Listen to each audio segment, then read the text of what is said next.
સૂર્યની જ્વાળારૂપી ઘાટા રાતા વસ્ત્રોના આડંબરને લીધે પર્વતો સિંદૂરના જેવા લાલ રંગના દેખાતા હતા.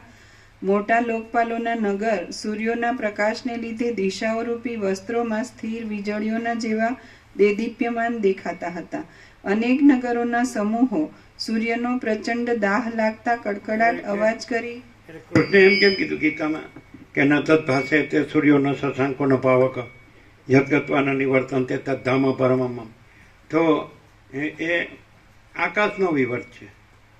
અનંત કોટી મહાસૂર્યો, અનંત કોટી બ્રહ્માંડો અને સૃષ્ટિ સ્થિતિ પ્રલય અનંત કોટી, તો એ આકાશનો વિવર્ત છે. પણ આકાશથી પરમાકાશમાં આકાશ નથી, એટલે આકાશ એવો વિવર્ત પણ નથી. એટલે આકાશમાંનો આખો બધો, એટલે આપણે એમ કે આ બધું કાયમ લાગે છે ને, પણ એ વિવર્ત રૂપે જ કાયમ લાગે કે લાંબા કાળશું લાગે કે ઓછા કાળશું લાગે, હમણાં થઈને હમણાં જ પાછું અદૃશ્ય થઈ જાય અથવા લાંબા કાળ સુધી રહીને પછી અદૃશ્ય, પણ એ છે જ નહીં. વિવર્ત ભ્રાંતિ છે જ નહીં. અને પરમાકાશ છે તો એ અનંત અખંડ અભેદ છે અને મહાતત્વ મહાસામાન્ય છે, અનંત સંપૂર્ણ અનંત સર્વત્ર છે અને નિરંજન નિરાકાર નિર્વિકાર છે અને એક જ અદ્વિતીય અનાદિ આનંદ છે. અને પરમાકાશ કેવળ અનંત શુદ્ધ તેજગન, પરમાકાશ અખિલાત્મા પૂર્ણ બ્રહ્મ પરમાત્મા. એટલે એમાં આકાશ એવો વિવર્ત નથી. અને આકાશનો જે આ બધો વિવર્ત છે, અનંત સૂર્યો કે અનંત બ્રહ્માંડો કે અનંત સૃષ્ટિ લે, સમજે?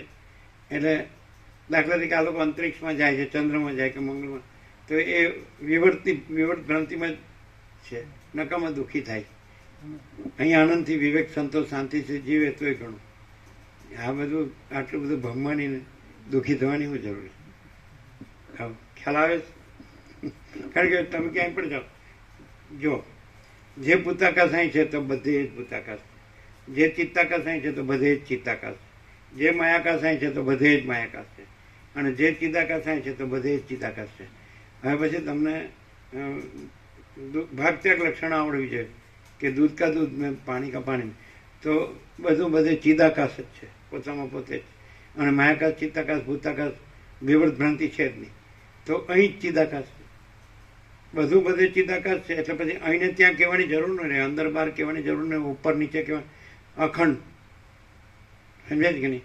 તો પછી કંઈ જ છે, અત્યારે જ છે અને ભ્રાંતિ છે જ નહીં અને ચિદાકાશ જ છે. એટલે પછી પરમ કૈવલ્ય જ છે અને પરમ શાંતિ જ છે, પરમ પ્રકાશ જ છે, પરમ કૈવલ્ય જ છે અને પરમ શાંતિ જ છે.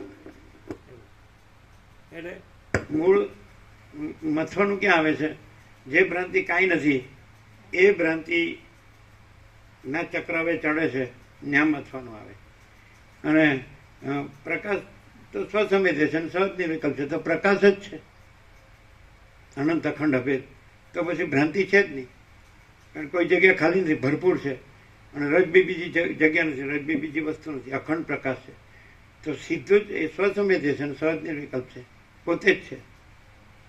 પોતે એટલે વિવર્ત ભ્રાંતિ નહીં, હું ને જગત નહીં, દ્રષ્ટા દ્રશ્ય નહીં, સમષ્ટિ વ્યક્તિ નહીં, સાક્ષી સાક્ષ્ય નહીં, કારણ સ્થૂળ સૂક્ષ્મ નહીં, કારણ સૂક્ષ્મ સ્થૂળ નહીં, મહાકાશ ચિત્તાકાશ ભૂતાકાશ નહીં, ચિદાકાશ ચિદાકાશ ચિદાકાશ ચિદાકાશ. એ નહીં